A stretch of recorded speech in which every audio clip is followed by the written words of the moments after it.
How to be an artist. Step 27. How to bake a comic.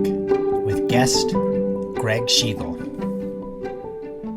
Gregg Schigiel. Yes, hi. I need to make sure I have a nice clean intro here. Gregg Schigiel. Welcome to How to Be an Artist. Thank you for having me. Glad to have you here. I'm happy to be here. Yeah. Yeah, awesome. I just had this instinct that I should have Gregg on here. And didn't you say that you were about to email me? No, you had hey, should I come on your podcast? You had a psychic instinct. I had seen you had put out some tweets and I read them and I thought, I should reach out to Brandon and see if he'd have me on his podcast. Some of it is, me being in a certain degree of self-promotional mode, but at the same time, it's like, I like talking to Brandon.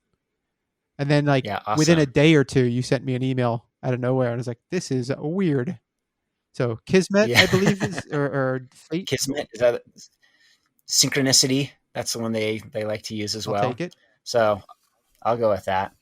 Yeah. So, it's really just the type of thing where it's, I've had a chance to chat with you in person a couple times. One was TCAF. Yes. One was A2CAF, as we were discussing.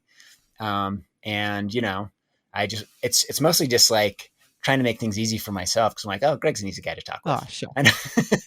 This shouldn't be too hard. And it's nice to break the streak of only talking during CAF events.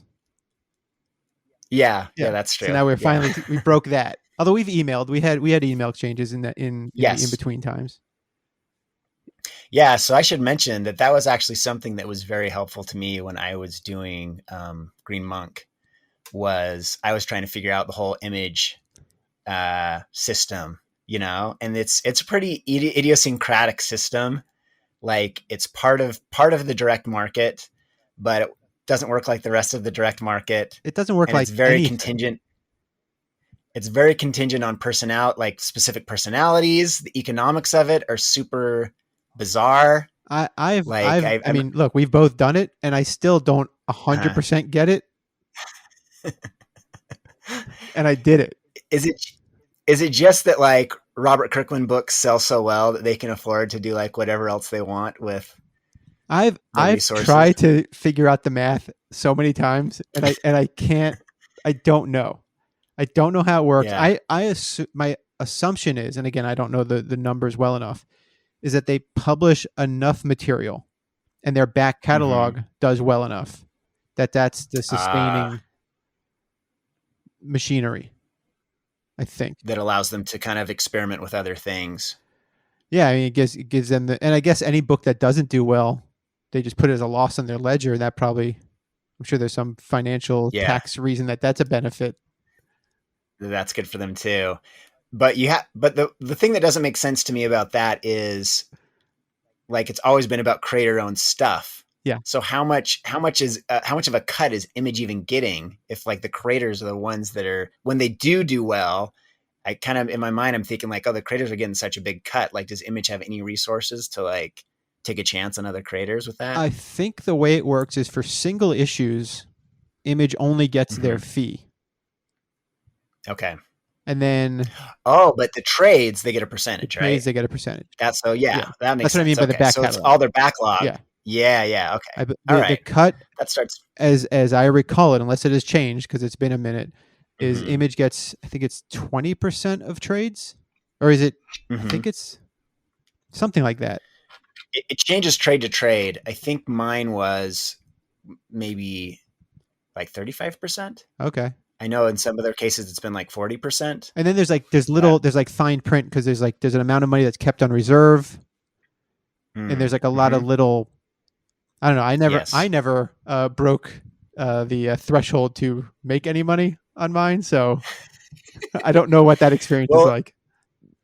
Well, so they keep a reserve, and it's there's they kind of plan for there to be sellbacks. So the comic book shops, if they don't sell them, they can sell it back. So with Green Monk, I would get a statement, and at first it was oh, okay, I made a little bit of money.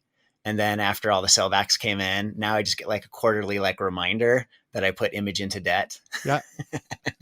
Where it's basically okay, this is how much you owe us. So you need to sell this much until you start making any money again. I got those for a while. And then I got an email saying, we're not going to do this anymore. Oh, okay. So if I you guess. want copies of your book, here's how you do that, and then everything else is going bye bye. Ah, okay. Yeah, So I guess I'll eventually get to that point. So, it, and that's maybe fine. you won't. I don't know. I mean, somebody at some point, and I tried to sort of like lobby against this decision because I had set up a bunch of Mm-hmm. school visits and I was really sort of putting in the work to move units. Mm-hmm. But the Yeah. word I got back was this book can never be profitable. Oh I mean, man. that's maybe putting it more harshly than it, but I don't know if I am putting it more harshly. I think that's about as harshly as it was put. Like this book is beyond Yeah. profit based on the returns. Like the returns were, they put it out into the book market, and Yeah. I can't remember which bookseller it was because again, this is going back 4 years, 3 years. Like they returned everything. It might have been Barnes and Noble. Like they Hmm. returned everything they had ordered. Maybe a Mm-hmm. month and a half before they started their whole kids graphic novel section in the stores. So they didn't even like really start selling it. It was Oh, it was geez. it was like I was climbing a mountain, and every time I'd reach Mm-hmm. a sort of a way station, like anytime there was, it just like somebody would cut the rope, and I would drop another Jeez. 60 feet, and I'd have to start climbing back up, and then like, nope, sorry, no more rope for you. They cut me again. It was and yeah, it's. I have enough distance now where I can look at it and go, it happened. Mm-hmm. But in the moment, I was like, Yeah. this is this is brutal. This is killing me. Yeah. Well, maybe before we get too far into that, maybe you can wind back. I'm interested in how you ended up bringing Pix to Image in the first place, and the story of landing at Image. Sure. I had self-published the first volume in at the end Mm-hmm. of 2014. The goal was to self-publish something before I was 40, and I did it. I Mm-hmm. accomplished the goal. Very satisfied with the entire process of doing that. The thing that wasn't satisfying was selling the book. It's very hard to sell a book self-published, Yeah. let alone a kid's Yeah. book, let alone outside of the direct. I mean, the direct market, forget it. But trying to get bookstores Yeah. and stuff to carry an independently published thing. I mean, I can't say impossible, but it felt that way. It's tough. It really makes you wonder how people like Jeff Smith made like bone work all the years before I think there's two things to that. when he was. I think it was a Yeah. completely different time. It was, Mm-hmm. it was the 90s. I think the support from Wizard magazine was a huge bump for Jeff Smith. Ah. There's Okay. two things. It was that, and then Bone appeared in Disney Adventures magazine. And I think those Oh. Okay. things sort of really tipped the scales, and it was a good book. Let's not. I mean, You did your research on this. I've paid attention, uh, and I also know Vita, Jeff's wife, is a huge part of like Okay. the marketing and the promotion and the sort of sales of stuff, getting things where they had to be.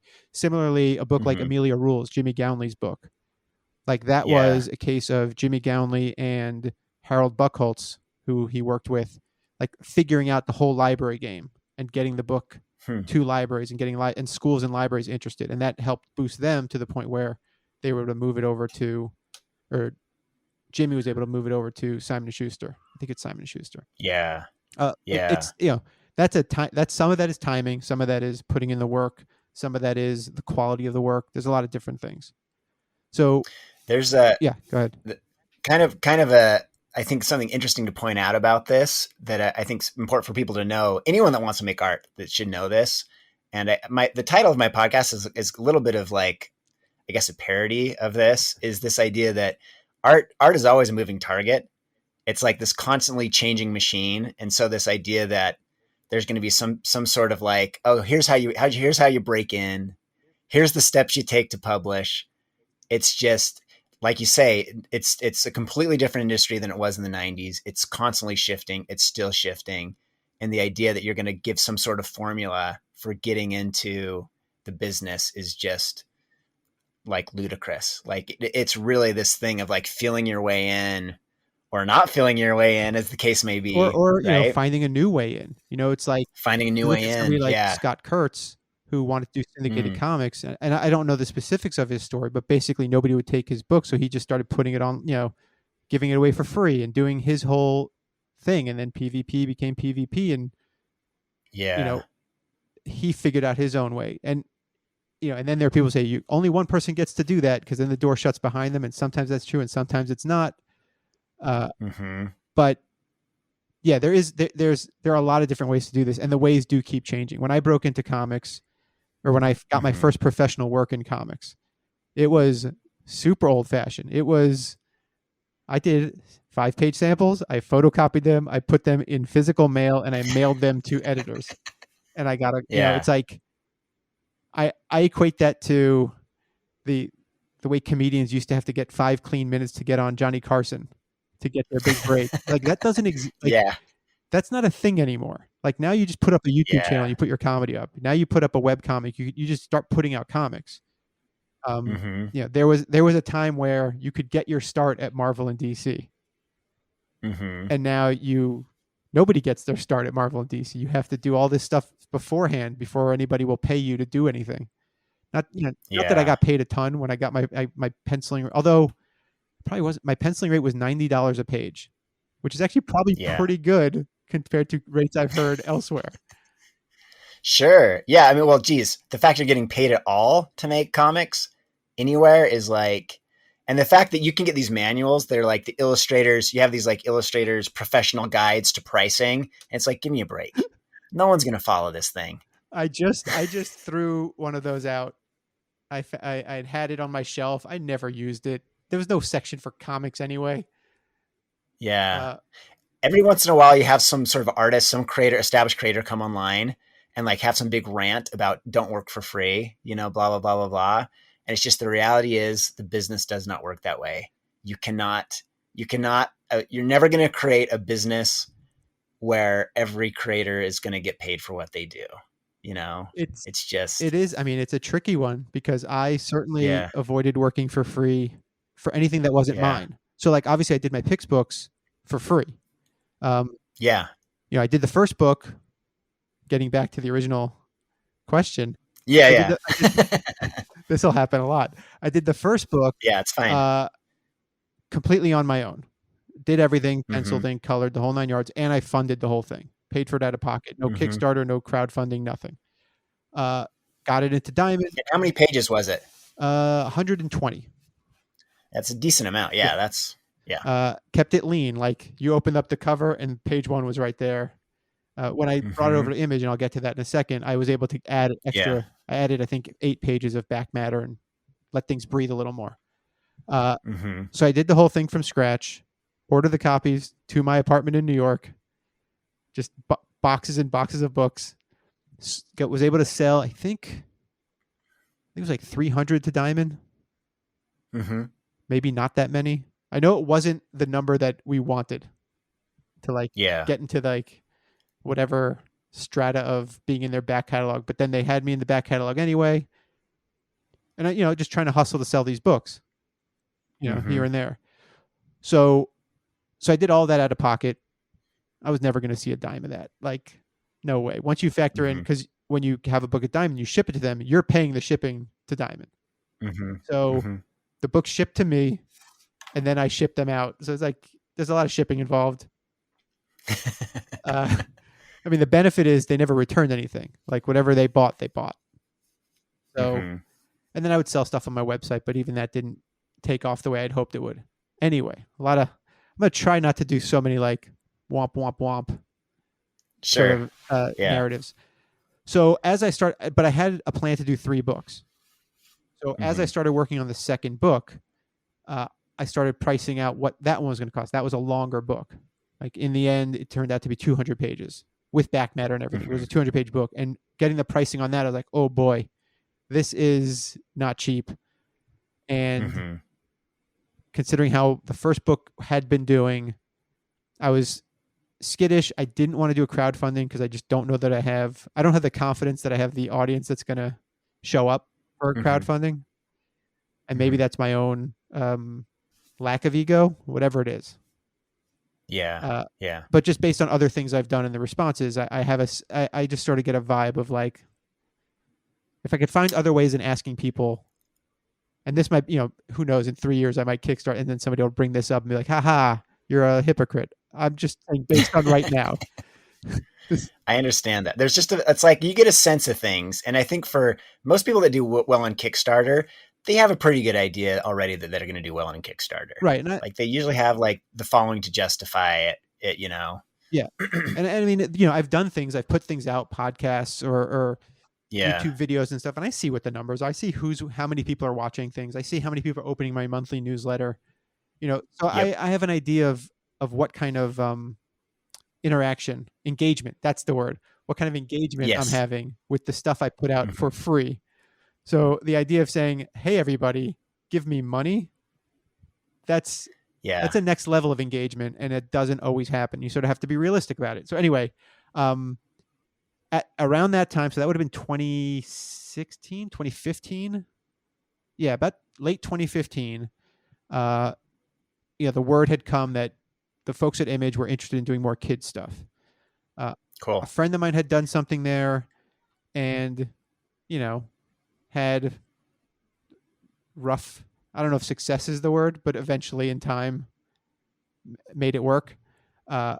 Wait, was this what title was this? This was the G-Man stuff, Chris Jerusalem. Okay, I was gonna say if it was Chris Yeah, Gerusso's, yeah, but yeah. he had done that stuff earlier, before Mm. libraries and schools had really sort of locked in and Yeah, wanted this stuff. yeah. His stuff is all like I still have like a bunch of floppies It's of so Chris's good. stuff. It's so good. Yeah, Uh, it's very charming. but at that point, the Image at that time when he was publishing there wasn't set up to really make a run with that book and blow it up the way it maybe could have. I felt like now's the time. It's 2016. This stuff is blowing up everywhere. It seems like there's a handle, or at least an interest over there. So I reached out to Image Comics, Eric Stevenson specifically, who I'd known for years. And I basically approached him and said, I did this book. I'm working on a second book.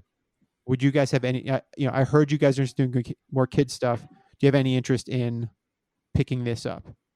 And I sent him everything I had. The first book is a PDF, the roughs of the second book. And he was interested. And then we were off to the races. Let's do a new version of book 1 with new covers. We'll do book 2. We'll release book 1 for Free Comic Book Day. No, in February, and we'll release book 2 ahead of Free Comic Book Day. I'm like, that's amazing. That's great. That's Awesome. take it.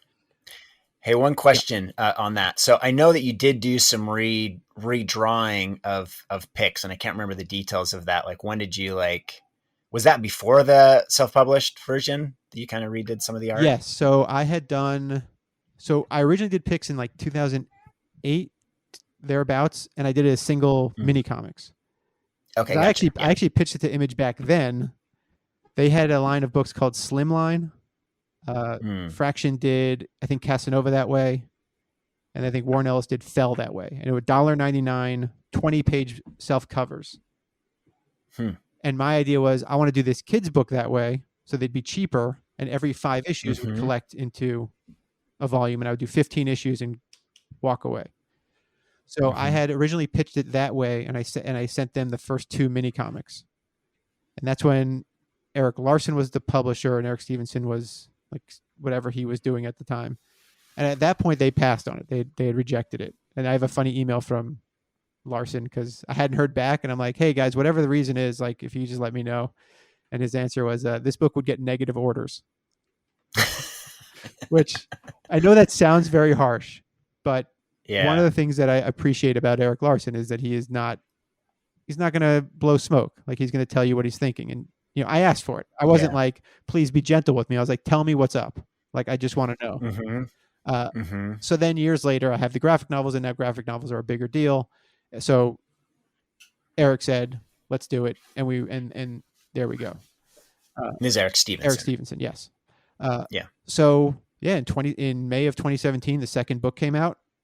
Tried real hard to hustle that book and get people interested, and some things worked and some things didn't. Some media outlets worked and some didn't. And 2 years later, not even 2 years later, before like March of 2019, I got the word that we're getting out of the Pix business, because I had been asking them. Oh, really? Yeah, because I had started working on the third book, and I had reached out and said, hey, I'm working on this third book. If there's a thing we can do, like really the way the book market does, really far in advance, like start dropping a cover reveal, this, that, and the other. Like, let me know what the system is. And they're like, well, actually, there's Yeah. for book 3, you're going to want to seek other avenues. So, well, I'm impressed that you actually got a response, because my follow-ups when I'm like, hey, let's do something else, was just like well, silence. some of it was I was pretty annoyingly persistent. Okay. And it was Okay. and it was because like not every email I sent got a response, but it was basically a lot of I was constantly watching the numbers, constantly Mm-hmm. contacting the book market sales people and asking a ton of Mm-hmm. questions. Like I was probably very annoying, which maybe is part of the reason Yeah. that they, decided We're out of this business. yeah, we're out of this business. It's not making any money and this guy is exhausting. Well, Greg, it's however much at the very least, like I feel like it was beneficial to me, because you got to like see that world as much as possible, and so it was very helpful then to like pick your brain when it came to it. And I am more than happy to share the experience, and if and what I can share could even be more when it's not being a recorded thing, because you want to be yeah, discreet. But sure, yeah, there are some real advantages to doing stuff at Image Comics, which is absolute creative yeah, freedom to do whatever you want to do. Um, mm-hmm, and there are downsides. The downsides is you may not make a dime, and mm-hmm, the support structure only goes so far. Where like yes. you get to make all your decisions, and you have to make all your own decisions.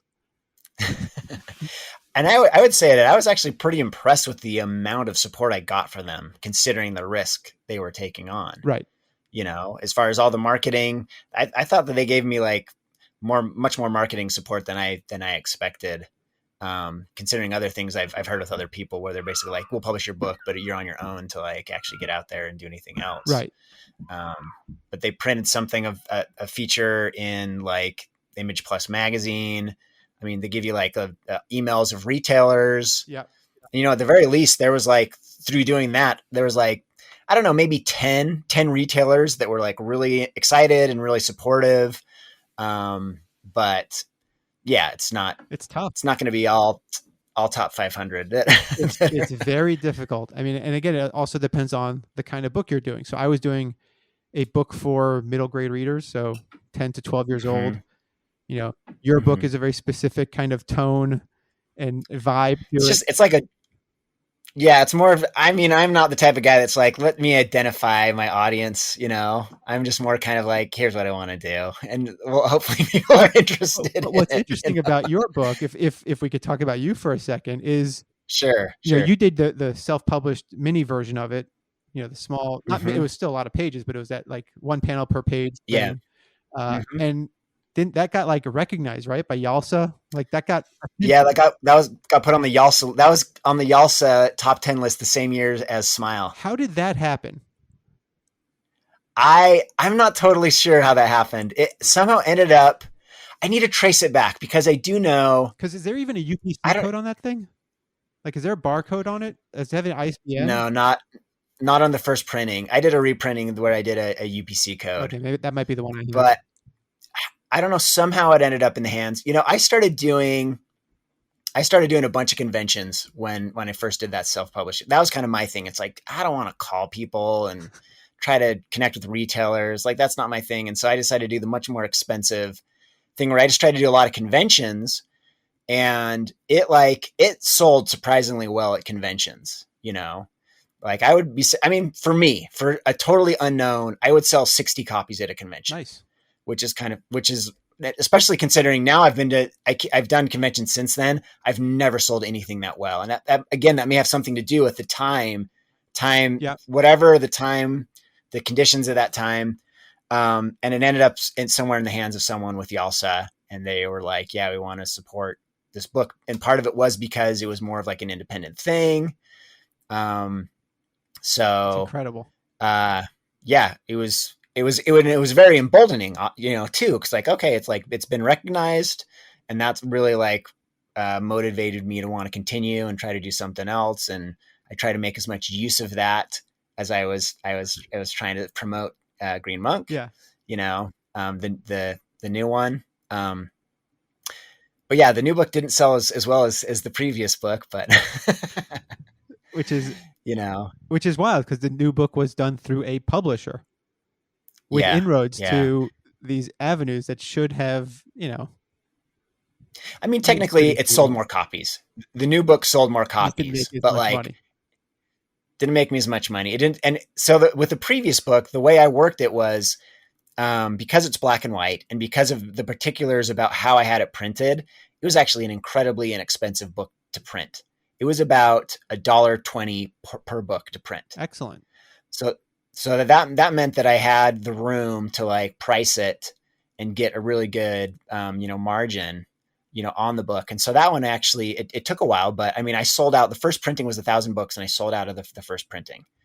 Second printing, I didn't even like. I'm probably not even up to 500 as far as the second printing is concerned. I printed 1,500 copies of the self-published Pix book. And yeah. I think I still have this was in 2014. I think I still have like 40 of them, maybe 80 of them. Okay. Yeah. Hold on. That's having sold them. And then at a certain point before the first Image edition came out, I just sent Image probably like 150 copies for them to just give away at ALA. Yeah. So like I was just, please just get rid of these things. And I only printed 1,500 on the advice of, I had gotten advice from Brad Geiger. I was talking to him about, he's a guy who knows his stuff very well, webcomics guy. Okay. And Brad Geiger. I'm going to write his name down. Guigar. He's a guy who figures out the next thing before anybody else has figured out the next thing. Oh, really? Okay. Very, very. The other one I really like to listen to and read is Jim Zub. Sure. He writes a bunch of some great blog posts about how much money he makes or doesn't make. Yeah. But Brad, I was talking to him at a con, and he was asking me what my plans were. I'm like, yeah, I'm thinking I'll print 3,000 copies. And he looked at me and goes, listen. He goes, comics is full of people with unsold comics in their basements. Yeah. Yeah. And then I said, I don't even have a basement. He goes, exactly. He's like, I know the price cut is like enticing that when you get up to 3,000, the unit cost goes down. He's like, but you're better off printing fewer copies and going back to press if that's the thing. So that's when I cut my number by half. And I'm glad I did, because I would have had so many copies. I mean, I did a printing of the first issue as a preview book, and I printed 3,000 of those, and I still have, and I give those away. And I think I still have like 120 or 150 of them. Oh, I've got boxes. I've got boxes, man. Yeah. It's boxes and boxes of stuff. I kind of want to do like a big bonfire and just like, why not? Yeah. Hey, if we ever can get together and bring all of our books together, I think that'd be rad to get a bunch of creators together and a giant unsold issues bonfire. That actually, it's on the one hand, that would be a lot of fun. On the other hand, just burning books is so hard to just get your head around. Sure. But if it's your own book. It's your own book. You mean because of the stigma of it? I mean, there's definitely, there's not a kind history of it just feels like the wrong thing to do. But at the same time, like, what else are we going to do? I guess you could recycle them, but it's not as dramatic. Yeah. That's probably not as, I feel like there's this kind of ritualistic, like purgative, like purification of like letting go of this thing that you're holding, this hope you're holding on to, right? And then you save one copy of everything, and then you sell those for a lot of money because they're super rare. Exactly. Oh boy. Yeah, that was something weird that happened. I remember on Amazon when I had my Green Monk, I was selling my original Green Monk, and going on Amazon one day, and a reseller had it, and it was like listed for like $500, like literally. And I'm like, what sort of algorithm like messed up so that's selling this book for $500? So, but that didn't last long. Yeah. So, did I answer the question about Pix? I can't remember how it started and how I brought it to Image. That was the question, right? Yeah, you did. Okay. Yeah. I think you've kind of gone through that. And, so yeah, I mean, I guess And did we get to kind of like where it is now, or yeah, you did kind of talk about Um, like the discussion of kind but of it yeah, so leaving Image, I guess. yeah, so Image is no longer the publisher. It's no Mm-hmm. longer at Diamond. I currently have copies here in my home that are available for sale on my Mm-hmm. website. But that's sort of where things are. I have a first draft of the third book. Oh wow. Oh yeah, Okay. I was like ready to go. I was ready to boogie on this thing. I'm very Mm-hmm. happy with.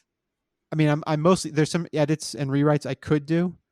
Uh, First draft, it's like layouts basically. it's lettered layouts. Yeah, Lettered yeah. layouts. Awesome. So the way I work is I do thumbnails for the entire book with Mm-hmm. notes of about what happens on each page. Well, first I write, I handwrite sort of bullet points about what's going to happen and how my chapters are going to end. Mm-hmm. Then I block it all out in thumbnails, so I get all my page turns and everything. Then I blow those up and letter those, so it's super rough. Yeah. And Yeah. I show that lettered version to 4 or 5 people. It's really great to get that lettering in as soon as possible. Absolutely. Like that's definitely something I learned with Green Monk is like you get that lettering figured Yeah. out. For me, the lettering, because it tells me how much space everything's going to take. You start editing as Yeah. I'm scripting it. It's a version of Marvel method where I break it all down and then I letter over the layouts and then I pencil over the lettering, kind of a thing. So I send Okay. lettered layouts to 4 or 5 people. I get feedback from them. Mm-hmm. I make edits. I make changes. And once I'm at what I would call script lock, which is all the lettering is solid, I know where it goes, then it's just the mechanics of drawing a comic. And I draw page 1 and I start from panel 1 and I just go through the whole thing. And then once it is all penciled, I go back to the beginning and I ink the whole thing. Ah, you penciled all the way through All first. the way through. And what I find is helpful there is when I go back to the beginning and I start inking, I can do pickups. I can clean things up. I can redraw stuff Yep. if I want, but I'm not lingering on the page. I then start inking and I ink all the Yeah. way through. And as I'm inking, if I'm not doing my own flats, I'm sending those pages out to get flatted while I'm inking pages. Oh, So that when I perfect. get to the end, Yeah. I could go back and just start coloring straight through. Yeah. Uh, Yeah. when it's penciled with lettering, I send that to different people to read for one more Mm-hmm. checkup. That one with the second book, I sent it to a couple librarians for like content stuff. Like, should anything change here? Like any Mm. language that shouldn't be in here. And every now and again, a librarian will say like, this word is not a word that people use anymore. Like you're going to want to. They're like about the N word, Greg. It's not super Well, what's appropriate for. interesting is the word I used was spaz. Ah, interesting. Um, Yeah. a character said spastastic, Yeah. and a very helpful librarian said that word is not like, I know we grew up with that word meaning a thing, Just just someone that's hyper or yeah, something, but right? now apparently Yeah. it is not that, and it could be Yeah. construed as a I can't remember even what it was, but it Pejorative. was enough for me to go, I'll find a new word, Okay. Yeah. and I changed that to failtastic, and it Yeah. actually worked better because the joke was failtastic 4, so the alliteration was better. Mm. Anyway, so and then once it's, Let me ask yeah, you, in all that process, for me, it's always like pencils and inks. That's where the delight is. Like that's like it's like the creamy center of choose your confectionery treat. The layouts are a pain in the ass. Coloring is a pain in the ass, but for whatever reason, penciling and inking is just like a delight. I don't know how you feel about so I'm that. with you. Coloring is a pain in the ass. I hate coloring. Yeah. It takes me Yeah. so long. I just don't have the muscles for it, and it just takes me Yeah. forever. Um, Penciling and inking. So I've done a bunch of my YouTube videos, and I have a whole analogy that involves baking. So Yeah. I'm going to sort of go in and out of that metaphor. Okay. But It might end up being a good segue because we ought to talk about okay, baking at some point. But let's finish this sure. train. I get easily distracted. So layouts is a pain, but for me it is the most Mhm. satisfying part, because Yes. Yes, I'll agree with that. that is the job. Like the Mm-hmm. job of being a Mm-hmm. cartoonist is telling a story with pictures, and that is what layouts is. Like figuring out Yes. like the way a page flows, figuring out a page turn, getting that stuff so that it's like clear. You're solving the most important Yes. problems right there. Yeah, and Yeah. that is, for me, it is the hardest in terms Mhm. of because that's where the level of difficulty is the highest, and it's the most important job. So of course it's going to be the hardest. Yeah. It's why I show the layouts to people early, because if I have to make changes, I want to make them there. As Yes, opposed to once it's absolutely. penciled, you have to redraw it. Then you're like, I don't want to have to redraw this. Penciling is fun because that's so going to the metaphor. So the layouts and stuff is writing the recipe or reading the recipe, measuring out the ingredients, making sure everything is in the right proportion, mixing them properly, or not even mixing. Like it's like, it feels like the drudgery of preparing a dish is what the restaurant people call a mise en place, like getting all your stuff ready. Yeah. But it is the most important part, right? You have to have especially for baking, you have to have the right proportions of everything, and you have to mix things properly. You have to do things in the right order. The penciling is, now it's in the oven and it's starting to smell real good. Right? And it's just like, there's a joy in like, ooh, this is going to be good. And you're drawing and you're getting your proportions right. And everything's coming together. You're doing costuming and you're doing all the stuff that's like, it feels more creative because you're inventing stuff on the page. And then inking and coloring is like letting it cool and frosting. Inking can be fun. And for me, it's faster than almost everything, because by that point, all the hard work of penciling is done. All your proportions are figured out. It's just especially with like using something like Clip Studio, and you lay out your perspective lines and just start boom, boom, boom. Like there's an ease to it that's very, and I can, you listen to podcasts, you talk to people on the phone while you're working, and it's like, it almost becomes automatic. It's like it's more craft. Yeah, it's very intuitive, and it comes out of this, like, it's the most aesthetic feeling part of it. It's like frosting. It's like laying down, it's beautifying the whole thing. And then the coloring, it's a pain. And if if I didn't think, if I felt good about paying somebody nothing to color, then I would just pay somebody nothing to color. But knowing how much of a pain it is, I would want to pay somebody what they're worth, and that gets expensive fast. Yeah, it's coloring. It's kind of like it really maps well onto our whole ideas of storytelling, that like coloring is like the last battle that has to be fought before you get it out the door. But there are people that take it, there are people that have really specific ideas about what color can do for storytelling. And I don't dispute any of that stuff. I trust somebody else to do that better than I would. I mean, every now and again I'll be coloring like, oh yeah, I could do this panel monochromatically. Like I just color everything natural color, and then I have to think back and go, I have very, very strong opinions about color. Like when I get into color, I don't know. I think that I have stronger opinions about color in comics than almost anything else in comics. Really? But I get really amped about color, and I've had some color assistants, and like I've had to find people that really are willing to work with me, where I say like, I want you to take a first pass at trying to, I mean, Spencer Holt, who's doing, he's working with Derek Hunter and Jason Young on Pretty Violent right now. Okay. He was kind of the main guy that helped me, and he was really fantastic to work with, because I could work with him and say like, here's what I want to do. Here's exactly how these pages are supposed to work. Here's my theory about when you should have color holds, when you should not have color holds, and how you make contrast in certain places. And he was really good to work with. But that slows down my process a lot, that I have such like strong ideas about how the color needs to happen, Yeah. I for better or worse, I don't have that. For me, it's like, does it look the way I want it to look? And for me, it's like, does it look like a cartoon? For like the pick stuff, does it look like a cartoon? For other stuff, it depends on what it is. But like, does this communicate? Is this clear? Can I see what's happening? Do I have too much red in one area where things are muddling together? Like that's about as complicated as I can sometimes get. I could probably stand to think about it more, but anyway, so that was a diversion though. So you were talking about number 3. Number 3 is basically ready to go. Well, it's not. It's a draft. There's a first draft. Oh, you got the draft. You got the draft. I got very good notes from a friend of mine, and I tried to do some rewrites, and they haven't come to me. And every now and again, I pull the stack of like she printed it out and wrote notes on it, which is great because then I can flip through. And that's awesome. And I've tried to do some rewrites, and then there are moments where I go, "Why am I rewriting this?" Like it's such a specific note, and I don't disagree with it, but it is clearly I'm bumping up against it so hard that maybe I'm overthinking it, considering. And then this is where I get a little sort of cynical or negative. It's like, how many people are going to buy this third book? Really?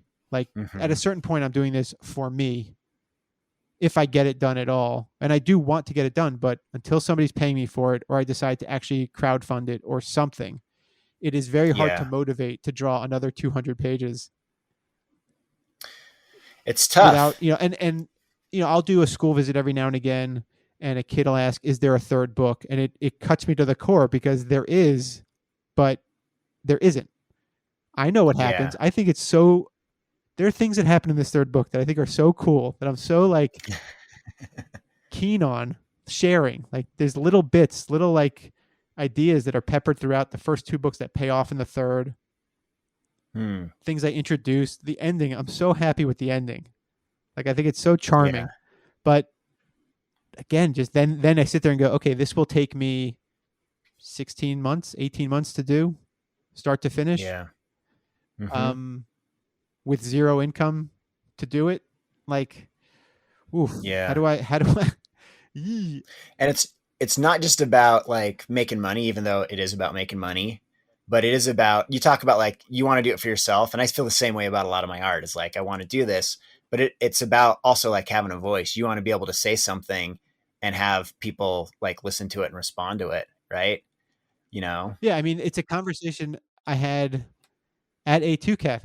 It was Jersey, myself, and Dan Mishkin were talking, Mm-hmm. and the question that was posed was, oh wait, I'm trying to remember. I'm going to fail on remembering the exact question, but it was basically like, do you need an audience for it to be a complete work or something? And my Yeah. argument was yes. My argument Yeah. was like, the audience is the reason we're doing it. Otherwise, it's the whole reason I think about layout and clarity and all that stuff is to communicate these ideas to somebody. A kid reading this thing will be engaged and entertained and thrilled or laugh or whatever. If you're not thinking Mm-hmm. about that audience, what do we, I could just draw stuff and put it in a drawer here and never think about that. So Yeah. I am constantly thinking about who is going to read this, who is going to see this, and will they get what I'm putting on this paper. And sometimes that leads to me maybe overwriting a little bit, because I want things to be so clear, and then I have to scale Mm-hmm. back and be like, oh, this is a little redundant. But Mm-hmm. because I think it was Dan who, I could be getting this wrong, but was arguing on the set of just like creation for the sake of creation.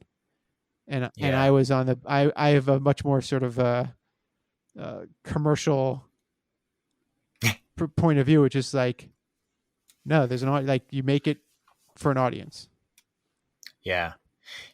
Even though for myself, where I'm making something that where I think I have a pretty idiosyncratic voice, and I'm not trying to craft it specifically for like a market segment, for me, I still feel like it's essential that other people read this and relate to it in some way. I mean, my more way of thinking about it is like, this is my way of finding other people whose minds are in the same place as mine, right? I'm going to put this out there and find people that are like, oh yeah, we're kind of see things in the same way.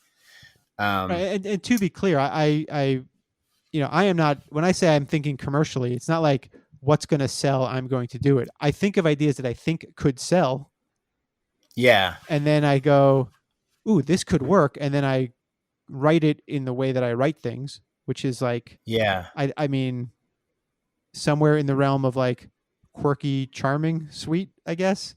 Mm-hmm, mm-hmm. Yeah, that's a good description. I mean, my ideal, like my tonal ideal, is to get somewhere in like the Adventures of Pete and Pete realm, or I don't know if you ever saw the movie Mm-hmm. Harvey, the Jimmy Stewart movie. Oh no, I should check that Very out. good, or something like even Joe versus the volcano. Like there's a weirdness.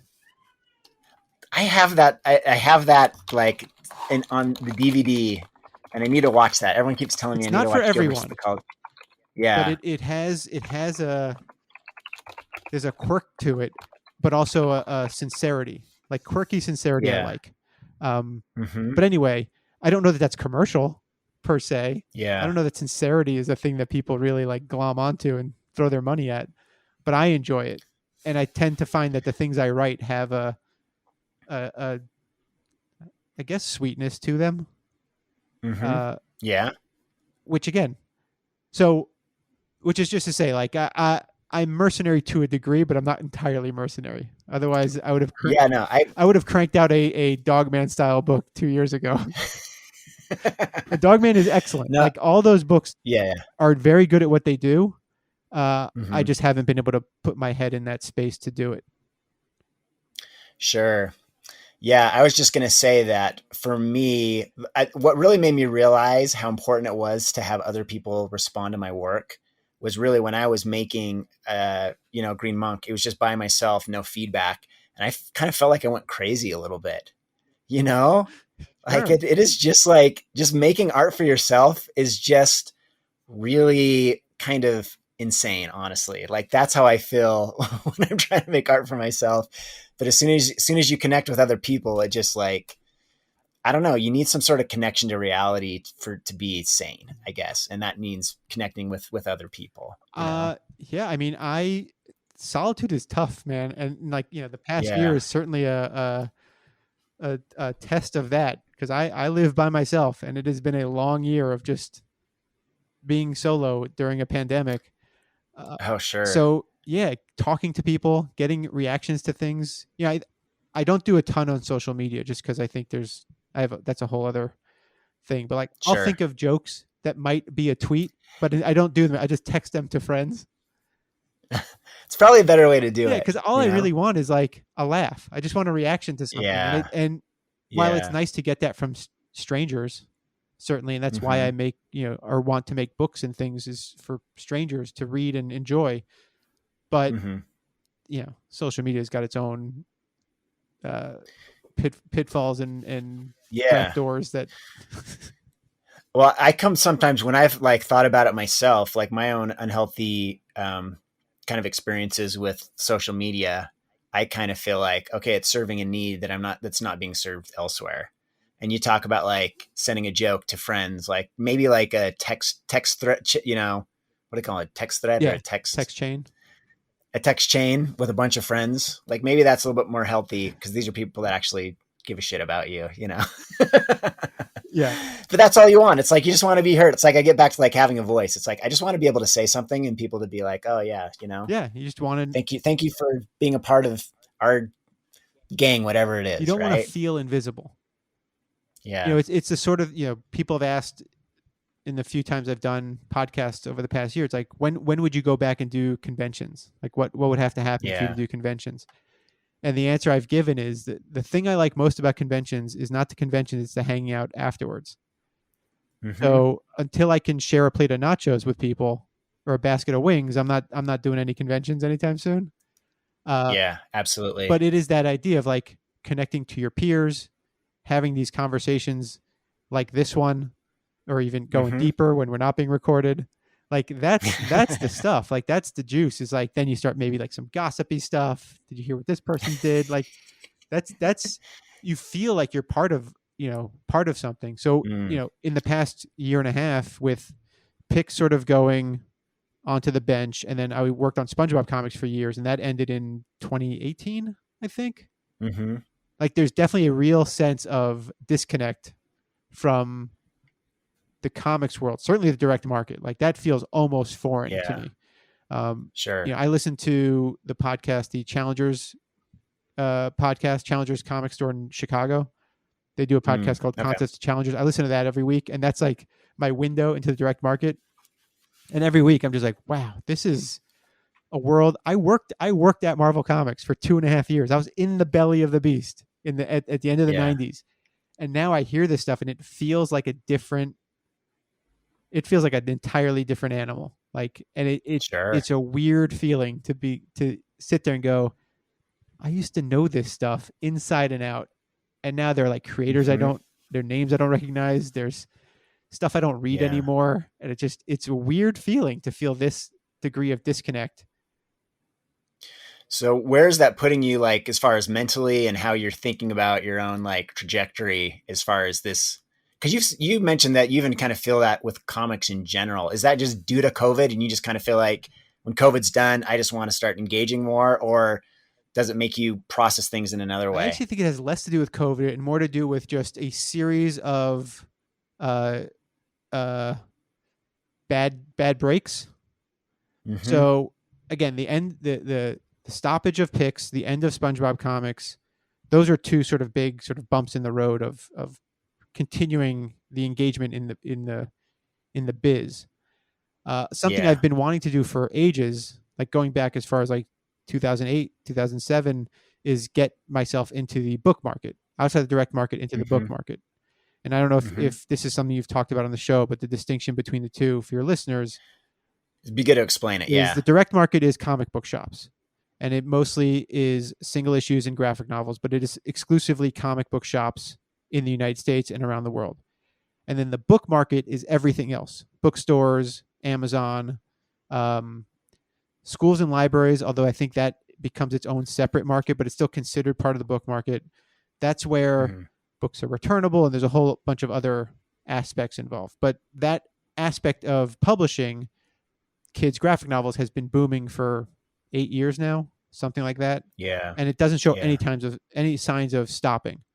So I've, like many other people, I'm not alone in this, have been trying to get a foot in that door to varying degrees of no success. uh, but after, You said you got close yeah, one.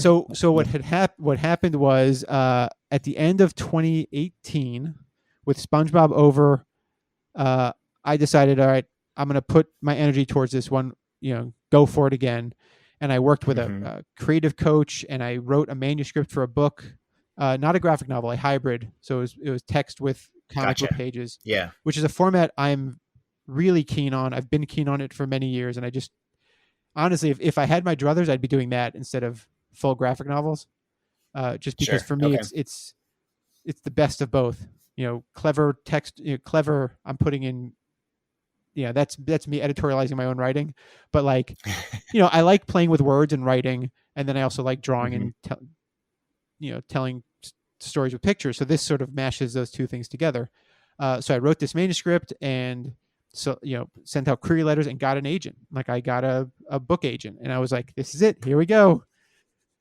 Yeah. You're on the Here train. we go. It's June of 2020 or June of 2019. I have an agent. Mm-hmm. Here we go. This book is going to sell. She's confident in it. I'm confident in it. We just did a rewrite. Here we go. Rock and roll. And then nobody bought it. And then COVID came.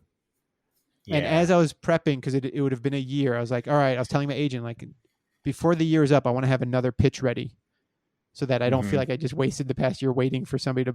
And about a month before I was ready to get that thing complete, my agent, because of things going on in her circumstances with COVID and all that stuff, had to reduce her client base, Mm-hmm. and I was part of that reduction. So Gotcha. Yeah. about June of 2020, I was loose as a goose, and it was. And loose as in like cut loose, not as in like, hey, look how chill I Yeah. am. Because in June of 2020, I was Yeah. far from chill.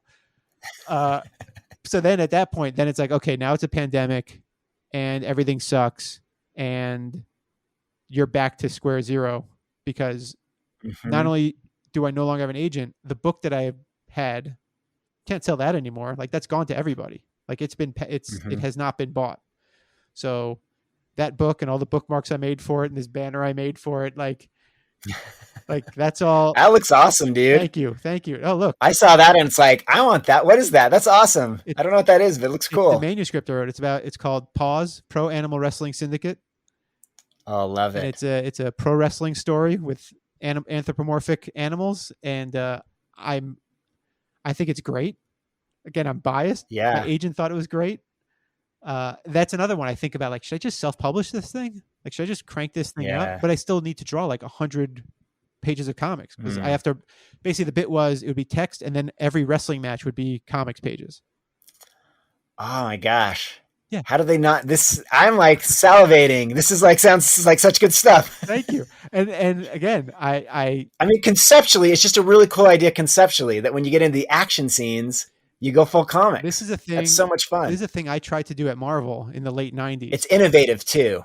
This is a thing I tried to do at Marvel in the late 90s. I wanted to do Power Pack books in that format, where all the all the at-home stuff would be illustrated text, and then when the fight started, it would flip to comics, and each book would be like 90 Man. pages, and you would just tell Power Pack Yeah. stories because Power Pack is Hmm. awesome, and that was always my vision for that. And then, Is that a specific character, Power Pack? oh, Brandon, come on now, you're you're, you're betraying a generation. Power Pack Listen, was a team of siblings. I'm gonna write this down. I have a little secret to tell you.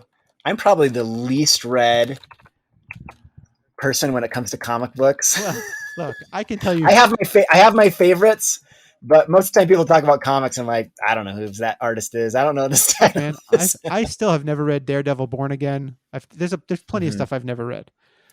Yeah. Power Pack is so it was a book. It was, in hindsight, it's the book that I discovered on my own. So when I first started reading comics, I was reading anything that looked familiar from Super Friends. So I was reading a lot of DC Comics Presents, Brave and the Bold, Batman, and Justice League, whatever.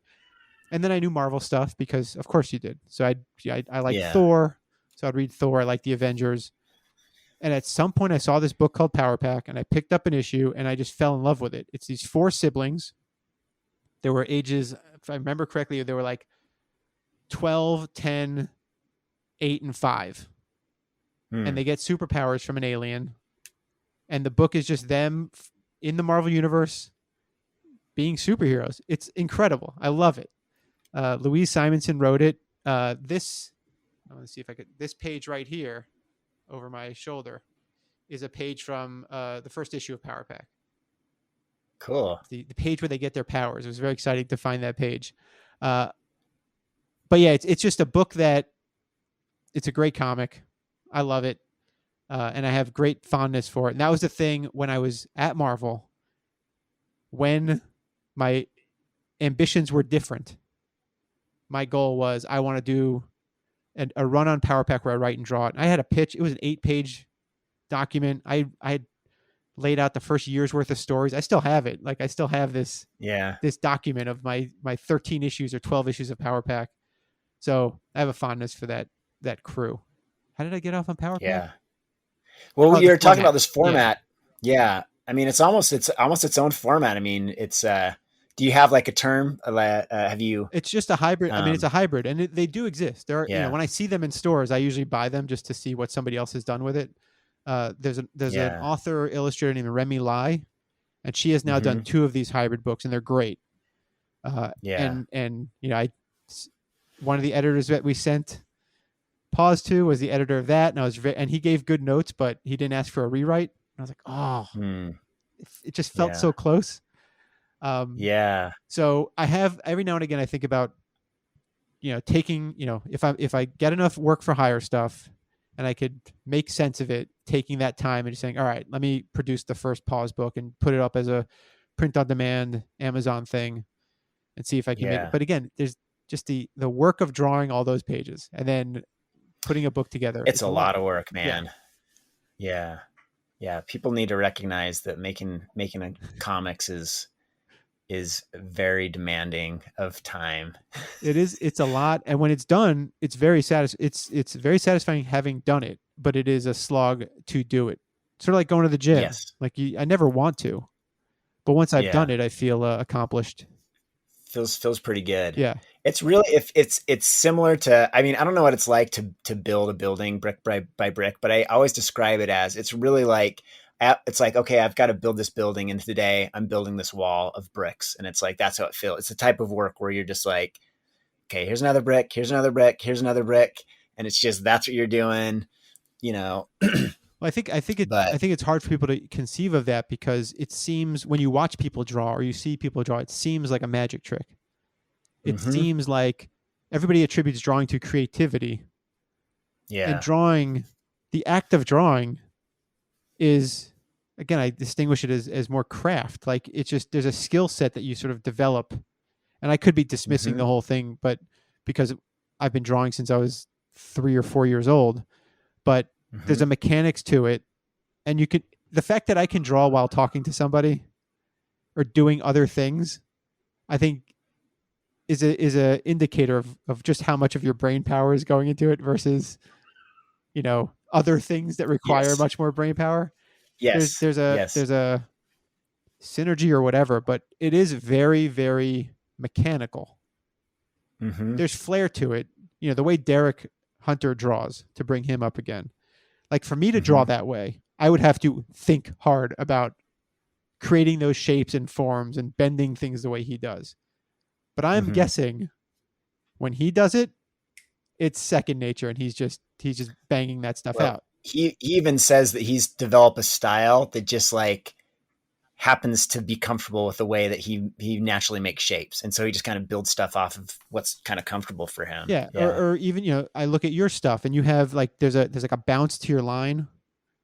Like there's like a I think I maybe even said it to you back when we first met. There's like a Jeff Smith quality to the way you're constructing your figures and the way your fabrics and stuff.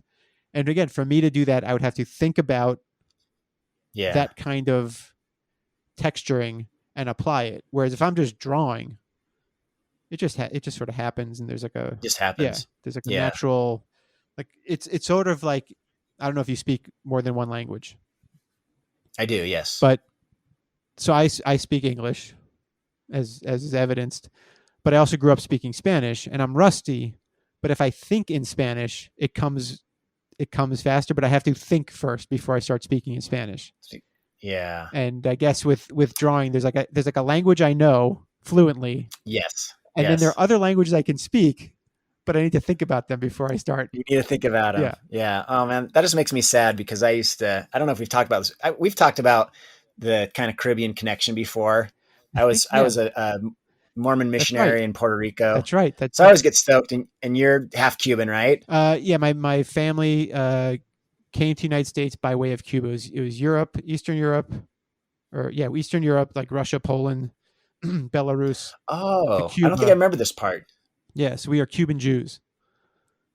For some reason I thought it was like a Cuban and a Jew, but it's actually it's all one. 100% Cuban, 100% Jew. Well, I mean, I would say genetically 100% Jew, and then culturally. Because so on my dad's side, my paternal grandparents came to Cuba at different times. My grandmother came like right before the Russian Revolution or during the Russian Revolution. My grandfather went to Cuba like at 1938.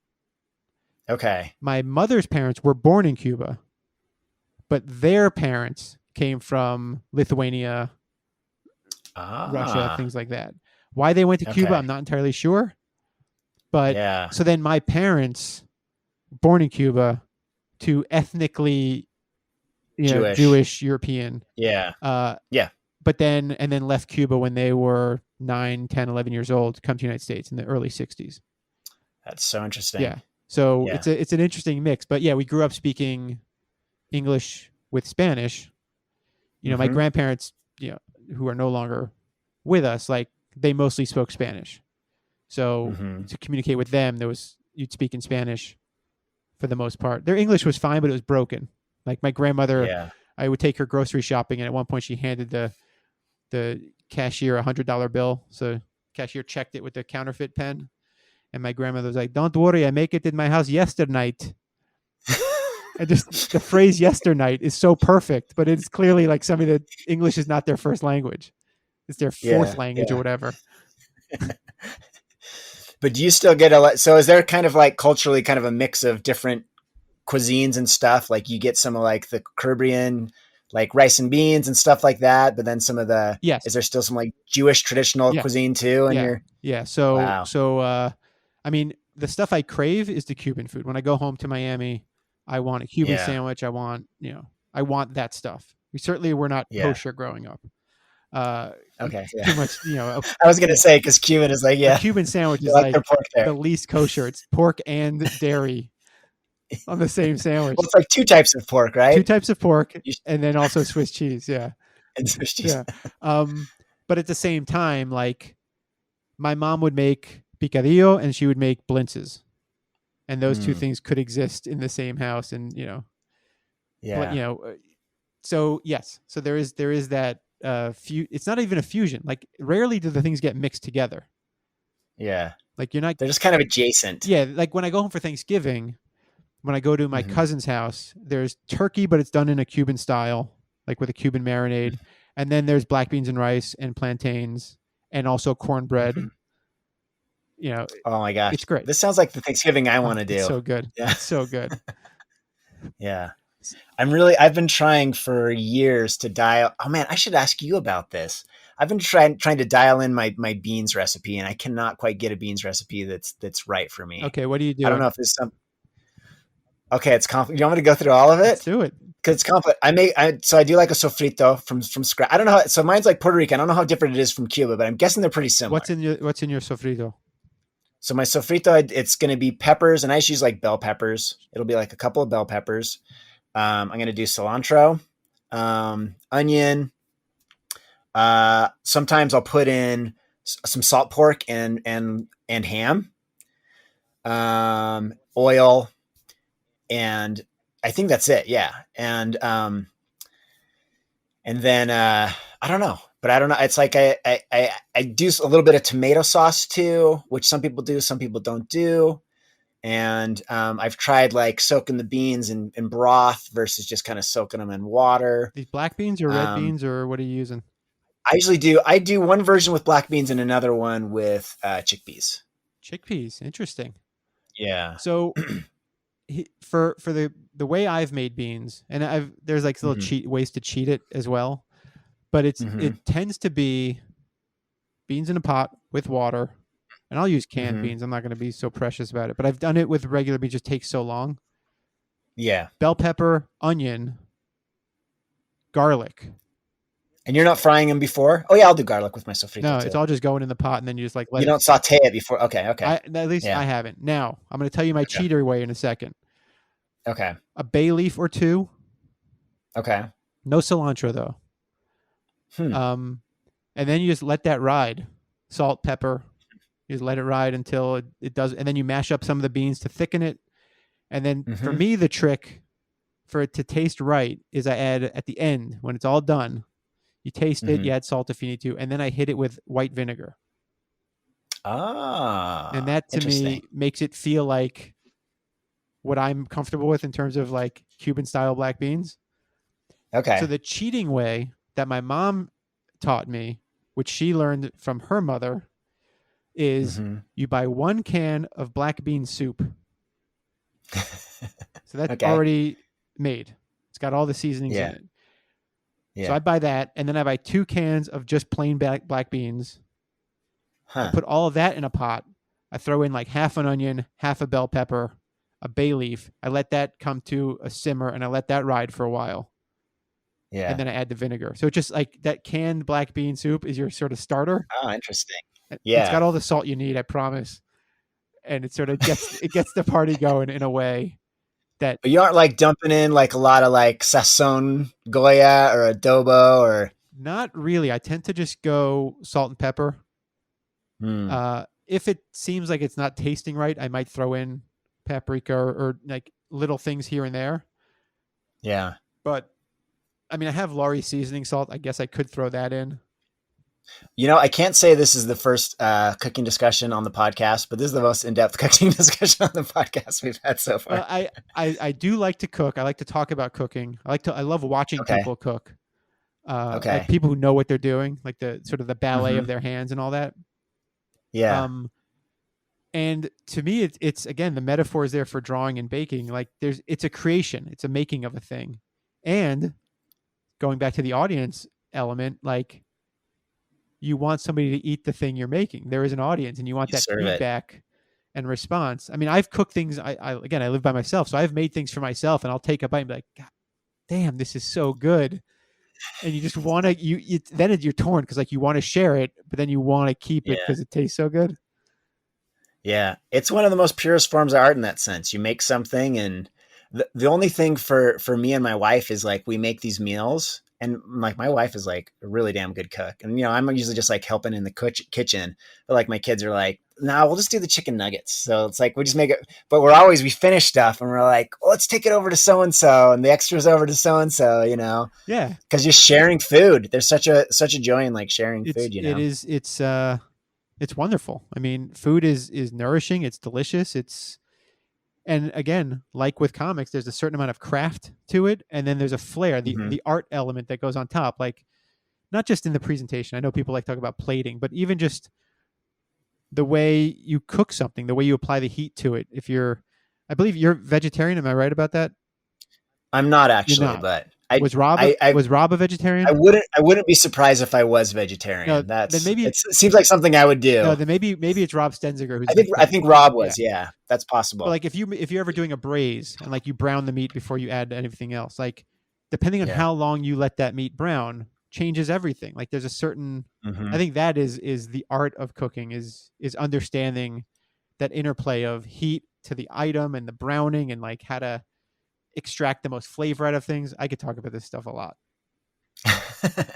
Hey, so I have a recipe I want to bounce off of you. Okay. This is a family recipe. It's like highly regarded within my family. So I don't know. Maybe it's gonna be one of these things where it's like, oh, it tastes like crap. But you know, Mormons aren't generally known for their excellent cuisine because we're just these like hardy mountain people. They're just like eating potatoes to survive for the most part, you know. Right. But this is a good recipe. This is a family recipe that everyone adores, and it's my grandma invented it. So here's the basic pitch. So it's basically like a roll cake, right? Okay. So it's like a chiffon cake. You roll it. Love it. It's a whipped cream filling, Okay. but the secret is it's unsweetened cream. So unsweetened cream in the filling, and then you finish it with a chocolate sauce, and that's it. You just Like a like soak it. glaze. No, it's like a syrup. It's you soak it. It's like this syrup that you like soak it in, and that's the. So you got the unsweetened cream, All the right. I have cake, more questions the about the chocolate syrup. okay, Is yeah, this a scratch syrup or is this like Hershey's syrup?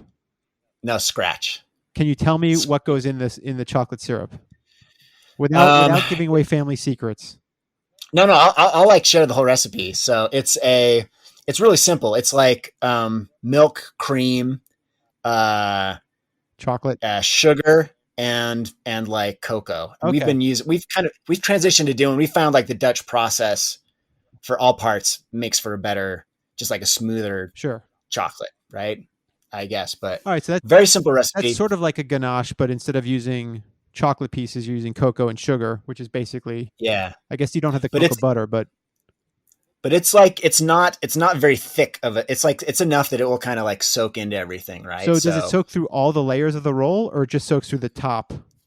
you cut a slice, Oh, put it and on the then you put the plate, sauce. and then you pour the sauce on Oh, top. so it's almost so Yeah, it's like a little Debbie Swiss roll, yeah, but instead of enrobed in chocolate, you're slicing them off and then I mean, look, this sounds yeah, delicious.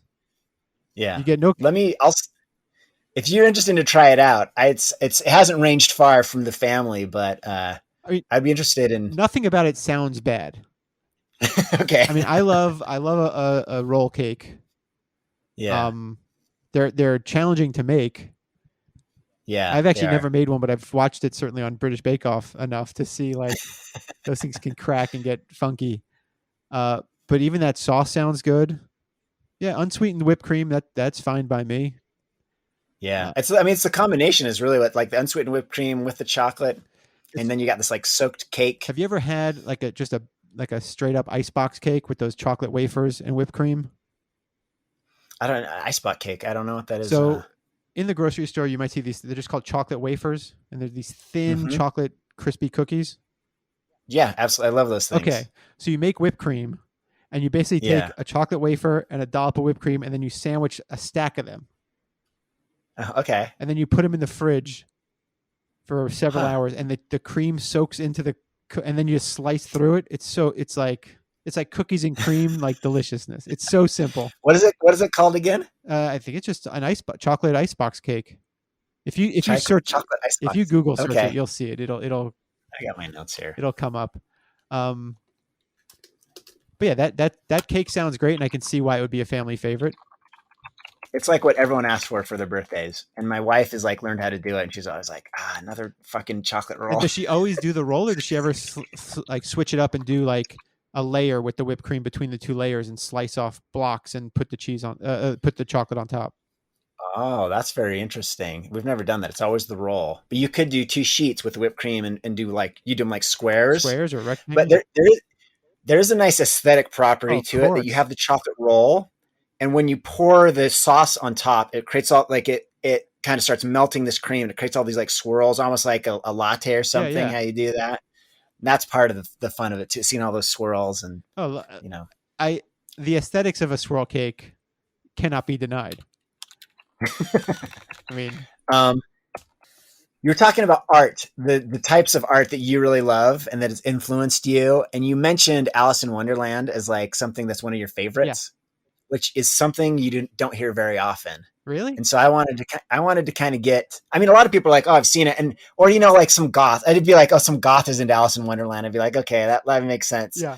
But, and it's such a quirky, weird, I've never read it. I've seen like the Disney movie, but I would be interested to get your take on like, what is it about like Alice in Wonderland? Like what does it do for you? Sure. So I first read Alice in Wonderland in high school. It was assigned to us. I Okay. was in 11th grade. 11th grade? No, it might have been 10th grade. Okay. So yeah, it was 10th grade because we they give you at least clunky things to read, and then we were assigned Alice in Wonderland. And I had the book, and I got home and I read it that night. I'd never read anything so fast. And it was transportive. It was the ideas, and again, I didn't know any of the allegory stuff of like, oh, this is about life in England or whatever. It was just so weird, but so easy to follow. Like for all of the madness of it and the nonsense of it, and every page is like a new creative idea. You're just like, what the hell is happening? There was a logic to it, and when it ends, that the whole thing is a dream. A spoiler alert. It all makes so much sense because it reads like a dream. Like the transitions just happen, stuff is just going on, and you're just like, yeah, I guess that just happened, and it works. It's one of the few stories that it was all a dream. It works. It's that and in The Wizard of Oz. Like those are the two where you don't feel cheated. Yeah. So there's just the tone of it, the oddness of it, while still feeling pretty grounded because she is still like going through these emotional. And this is over the years of having read it multiple times. Like she is still a little kid who is dealing with this crazy crap that's happening around her and managing it. So she is still grounded and realistic and like, yeah, she questions. She's like constantly like, that doesn't make any sense. You guys are ridiculous. Like what, or being scared or whatever the case may be. The Disney movie is great. It's one of the most. I recently watched every Disney animated feature in order, which was because I wanted to rank them, and Alice took the number one spot. Really, it was an interesting. I mean, there's a whole explanation as to how for a while I was almost denying it. It was the metaphor for that one was like a rom-com where like it was Alice in Wonderland the whole time, and I was just like looking elsewhere. But like it was always going to be Alice in Wonderland. She was there right in front of you the whole time. It's like the 7th movie. I got all the way to like I haven't watched Raya and the Last Dragon yet, but I will, and then I'll rank it wherever it goes. But yeah, I think the creativity of it and the imagination of it is very appealing. The way the story is told is very appealing. And then for many years, I would mention it, be like, "Oh, that thing's all about drugs. That thing's all about drugs." And I've never done drugs. I'm a pretty clean living sort of fellow, aside from sweets. And there's a few things about the guy who wrote it, Lewis Carroll. One is he's a creep, which is troubling because like he probably was a total creep and he was like infatuated with this little girl, and that's weird and unsettling. He was also a logistician. Is that the word? He was a mathematician. He was a logic guy. Okay. And that I think is clear in the books. Like the things follow. The first book reads very much like a dream. The second book, apparently, I don't know enough about chess, is entirely structured on a chess game. Wow. And that stuff is fascinating. Like there's so much. I've had this conversation with people about kids' content, kids' literature and material. And it's very easy to make crummy kid stuff. Oh, absolutely. To make good kid stuff is like that's like a level of difficulty that I don't think people truly appreciate. And granted, this book is hundreds of years old, but even something like Peter Pan also has a similar and Pinocchio too have these similar aesthetics. And I've read all of these because I wanted to read the original things. There's so many, like the ideas are very big. the storytelling is pretty grounded. Like the emotional beats are pretty grounded, and I like that. Again, going back to what I said earlier of like that ideal of finding like quirky, sincere sweetness. Uh, and yeah, just the aesthetics of Alice in Wonderland, the original drawings, the Tennille drawings, I love them. Uh, my my business name is Hatter Entertainment, based on Mad Oh Hatter. yeah, yeah, Uh, so yeah, it struck a chord with me pretty early on. I don't like it has come to the point though where I don't like every adaptation of it. Like I've become tired of like the dark and twisted versions. sure, yeah. So That got old a long time ago, right? so like I've still have never seen the Tim Burton movies just because. I almost feel like the Tim Burton one probably. I feel like this is what Tim Burton does quite a lot with these type of things. He's trying to put too much of it's like press some sort of other archetype and structure onto it, where it's like, oh, this needs to be this, and we got to create this whole other layer of meaning, so it becomes Lord of the Rings instead Yeah, of whatever it was initially. I found his adaptation of Charlie and the Chocolate Factory so disappointing. Oh yeah, And again, I'd say especially in comparison with the original version or the book. Like again, like or the book. both Yeah, of these things are better than what he did, and I feel like he tries so yeah, hard to put his Tim Burton stamp on yeah, stuff, and it just doesn't do it for me anymore. Like I yeah. like Pee Wee's Big Adventure. I like Beetlejuice. Hmm. Um, I've never seen Edward Scissorhands. That one's a good one. That's what I hear. That one's up there. Every time I watch that, I'm like in tears at the end. But his aesthetic, I think I'm not as interested in. So I have not seen those Alice movies. Uh, and Yeah. I've tried to watch other adaptations that don't always work for me. I've looked when I see books in the store. I like to see how other people draw and interpret the characters. I find that Hmm. entertaining. Some are better than others. Uh, Hmm. and yeah, I don't know. I mean, I don't know if that explains why I find it appealing, but I think it's just the imagination of it, and there's a depth to it that I Hmm. think is not. It happens in children's literature, but like the classic children's literature, really. Although Wizard of Oz is such a boring book, Oh, really? that's my example of the movie is better than the book. Is the Wizard of Oz? Uh, Yeah. Oh, there's a lot of good stuff to say about the movie of Wizard it's of great. Oz. The movie's great. Yeah. The book is so boring. I tried to read it I like think I four did read the times.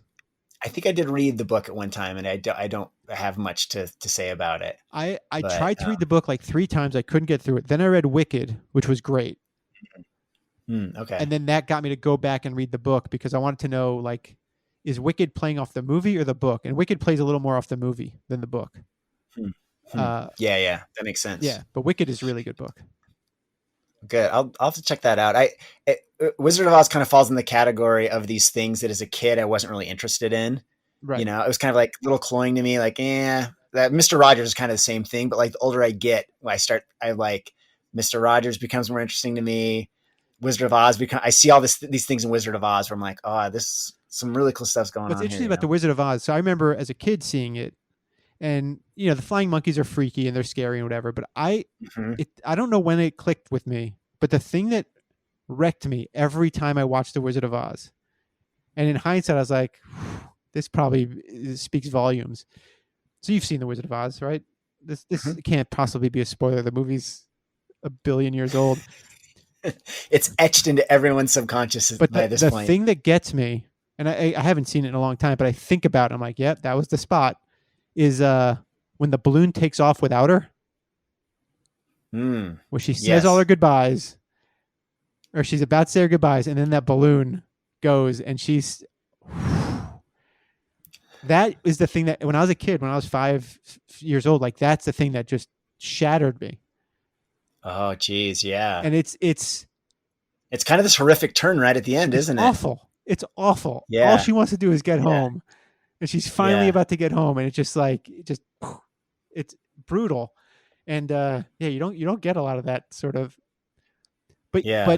I don't remember that happening in the book, and maybe I have to reread the book again. I'm not going to, but in the movie, it's so intense. Well, fortunately, she gets home anyway. Yes, Just a little bit of clicks her magic. heels. Well, cool. Well, Greg, I've kept you quite a while here, but Felt, wow, that was like so I effortless know it and felt like fun. And seconds.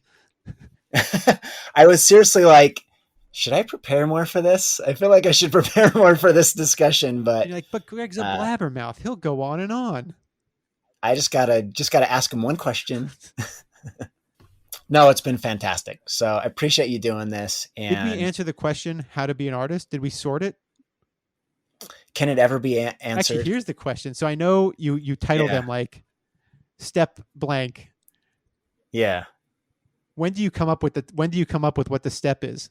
Like, do you know what this step is called yet, or you have to re-listen and figure out what the step is? I'll re-listen. So what I try to do is I try to find something that the guest has said that kind of like sums it up or crystallizes it well. Sometimes I can find something like awesome, like someone will just have some great phrase. I'm like, oh, that's so good. Right. Like when I interviewed Tim Farrington, he talks about like the wilderness of the mind. He's like, man, the mind is like a wilderness, and I was just like, oh, that's such a great line. But sometimes I just have to like just figure out something that kind of describes. I'm very curious to see what this step ends up being called. Yeah. Well, cool. You'll find out eventually. Oh yeah, no, I look forward to it. Take your time. I know this stuff takes. Having done a podcast, I know this stuff is tedious. It's almost like making a comic. Yeah. It is. Yeah. It has its own thing. Yeah. All right. Cool. Well, Gregg, thank you again. You're very welcome. And, thank you. Hope we can do it again. Happy to. You've been listening to How to Be an Artist. To support this podcast, you can go to patreon.com/H2BNA.